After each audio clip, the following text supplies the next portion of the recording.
Завтра о 5:00 раніцы поеду у Масты і з гэтай нагоды адчуваю сябе нібыта голым, таму што поеду без музычнага інструменту і поеду не на канцэрт. Окей, хорошо. Quello che noi adesso leggiamo. У легендарной краме «Центральной» мы закупили на завтрашнюю дорогу. Андрюсь, ты что, заляпал дно? Заляпал? Конечно, я дно не. Нет, я не заляпал. А что вот это? Палец раз, палец два. Что там будет в этих мостах? Кто-нибудь мне скажет? В мостах будут реколлекции. Что такое реколлекции? Гэта калі, напрыклад, прыязджае ксёндз туды, куды мы едзем, ксёндза завуць Антонелла. Вось, і ён будзе прамаўляць для людзей Божье слово. Иисус. Apri il nostro ascoltare, le nostre orecchie. Иисус, открой наши уши. В паўсядзённасці працую архітэктарам і... Ты будуешь Минск? Будую Минск будучи. Минск будущий, не цудовный Минск будущий. Да, может, нет. Не все так классно, як хотелось бы, але... А какие проблемы белорусской архитектуры, чему не все классно? Та, блин, гэта ўнутраная некая сістэма, у якій можна пабудаваць добра і якаснае, але гэта вельмі складана. Калі ты працуеш з замоўцамі, то праз іх першая чарга ў іх галаве павінна штосьці быць, што можна крышку больш затраціць грошай, дабіцца нейкай якасці. Мне Минск подобается. Да, глядзіш, які час. А мне не. Выгони, достань из наших ушей то, что туда вложил сатана. Что такое харизматичное? Харизматичные. Это, мне падаецца, гэта такі асаблівы Божий дар нейкім канкрэтным людзям для нейкага служэння, апавядання пра Божье слово. Можа Господь праз гэтага чалавека, праз ксяндза прамовіць да таго чалавека, за якога моляцца. Заглутным, так? Так, я пытаюсь зразумець. Чалавек і чалавек. То бок, некий специальный ксёндз будзе, который володае нейкай силой. Нет.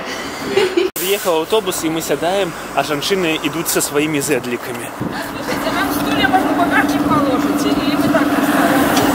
Андрюсь, куда ты едешь, можешь сказать? Еду ў невядомасць больше.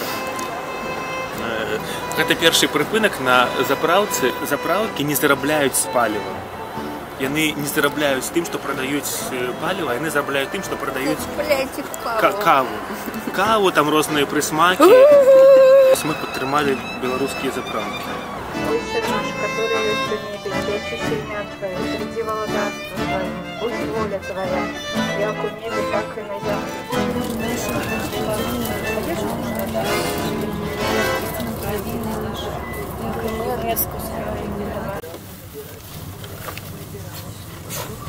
Гостиница от слова «гостиница».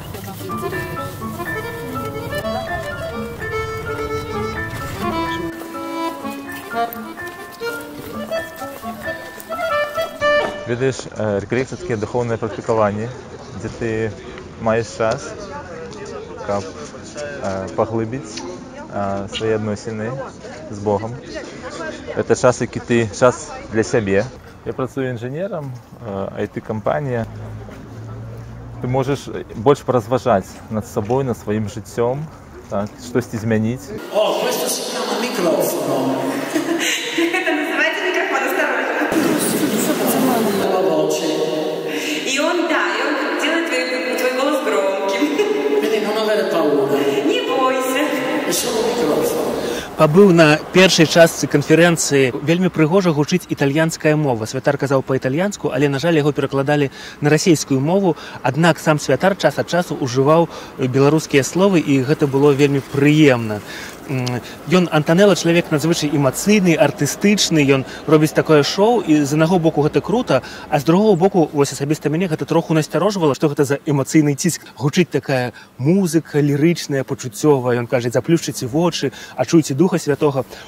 Пачынае дзьмухаць у мікрафон. Што праўда, на сустрэчах гэта і вельмі шмат людзей, якія, дзякуючы такім сустрэчам, яны памянялі сваё жыццё да лепшага. Хіба што ў кожнага свой шлях да шчасця, і ў кожнага свой характар, і гэта вельмі класна, што у касцёле розныя ёсць магчымасці, і розныя ёсць людзі, і розныя ёсць шляхі, і можна знайсці нешта, што будзе адпавядаць табе.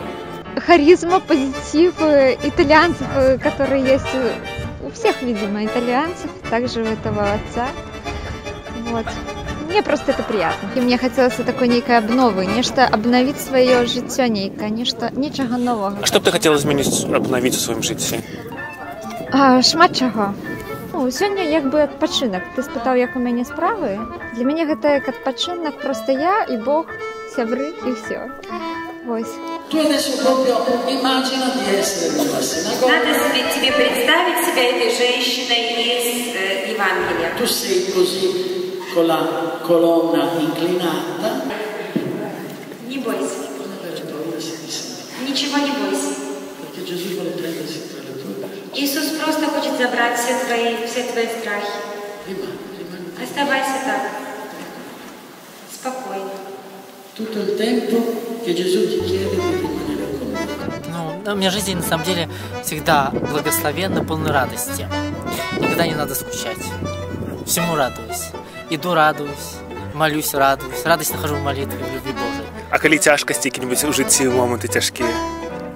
Радость, только радость. А як вот можна радавацца, калі, там, скажем, нога боліць ці зуб боліць? Когда нога и зуб болит, помолился, и радуйся, благодаря, слава Богу, а могло быть и хуже. Честно говоря, не ожидала того, что настолько будет Святой Дух присутствовать в каждом человеке, и люди начнут его чувствовать тем, что они падают, начинают плакать, кричать. То есть у каждого проявляется оно по-своему. А вы не боялись, когда там люди пошли кричать?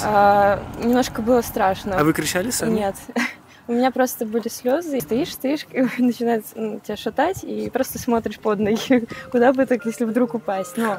Там играла такая музыка сумная. Может быть, это у вас от музыки были слезы? Там потому что пианино играло такую сумную мелодию. Может быть, это сила музыки, а не Дух Святый? Но я как музыкант могу сказать, что, во-первых, и музыка тоже дает какой-то такой, скажем, плен на то, что люди чувствуют в тот момент. И Святой Дух, конечно, и через музыку тоже действует. Я первый раз, на такой встрече, и я не ожидала, честно, я не ожидала, что такое может быть. Но я могу сказать, что я почувствовала это. А вы, эмоциональные шли к лекции, нет, я не очень эмоциональная, я не показываю свои эмоции на людях. И немножко, было как бы стыдно, при людях плакать, и я закрывала глаза руками. Но человек отвернулся спиной к Богу. Заканчивается сустрэча, заканчивается імша, і ось, калі я раней быў такі досыць скептычны, то цяпер я под таким уражаннем цвёрдае сэрца, яно растапілася, людзі там і плакалі, і крычалі, нейкія аздараўленні, ацаленні адбываліся. Конечно, заўсёды ўражвае як людзі крычаць. Там была таксама пара, якія прыехалі, сварыўшыся, хацелі ўжо разводзіцца. Напэўна, апошняй надзеі прыехалі на этой рэкалекцыі. Вось была малітва. І падчас малітвы яны зразумелі, што яны прабачаюць адзін аднаго і ўсё, і што ўжо не збіраюцца разводзіцца. Антанелла сказаў: вось цяпер ёсць такая пара, вы, конечно, будзеце саромецца, прызнацца хутчэй за ўсё, але заахвочваю вас абняцца, каб людзі зразумелі, што што цуд адбыўся. І людзі спачатку, і ніхто спачатку не абняўся, пасля Антанелла зноў сказаў, што не саромейцеся. І яны абняліся. И вот недалеко от нас стояли якраз, и там начали пляскать в долони вокруг их. Где ты? А человек все дальше отдаляется. И что происходит в определенном моменте? Происходит то, что Бог начинает искать человека.